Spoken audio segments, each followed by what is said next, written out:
Viticulture is a worker placement game originally released in 2013 and designed by Jamie Stegmaier and Alan Stone, with art by Jackie Davis, David Montgomery, and Beth Sobel. The goal is to have the highest reputation, measured in victory points, by building your vineyard, planting and harvesting grapes, making wine, entertaining visitors, and filling orders. To set up, place the main board in the middle of the table and shuffle the separate decks of cards representing vines, orders, summer visitors, and winter visitors. Each player chooses an available color and takes the matching worker and building pieces, a vineyard board, and a set of field cards. They are also dealt a blue and red card each, which are used to determine their starting resources of cards, lira, and active workers. Finally, each player places their residual payment and victory point tokens in the corresponding starting areas. The first player is chosen at random, and the players choose their wake-up order for the first round by going clockwise, starting with the first player. In Viticulture, players step into the owner role of fledgling vineyards in Tuscany, competing with each other to have the most renowned vineyard in the land. The game is played over a variable number of rounds, or years, with each player placing their available workers on action spaces on the main board, one at a time, in the wake-up order as previously determined. The years themselves are broken down into seasons, and a player may choose to pass for the season without taking any available actions.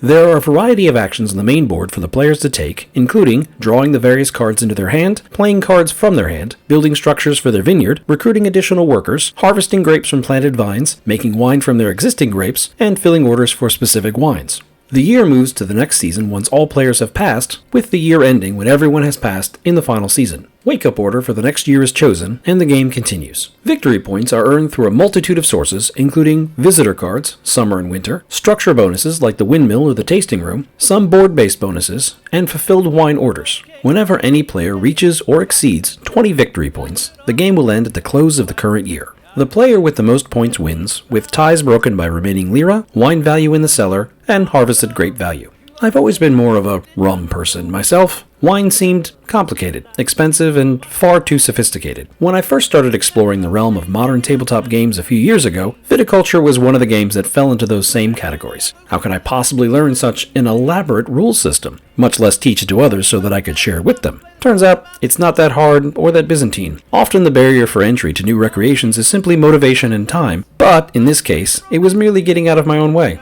Viticulture is a pleasant diversion, not dissimilar to farming sims like Stardew Valley. You plant crops, meet new people, and work to be everyone's favorite dealer, winemaker. It has some expansions, such as Tuscany, which is almost required, that add more depth, color, and options to the experience. And there's even a cooperative version called Viticulture World that lightly explores historical and international winemaking, and really made me appreciate Stonemaier as a game company that cares about the art they create. Whatever your impetus, when you decide to put away the hard stuff for an evening and pop the cork on some old world style winemaking, pour me a glass, because I'm always game.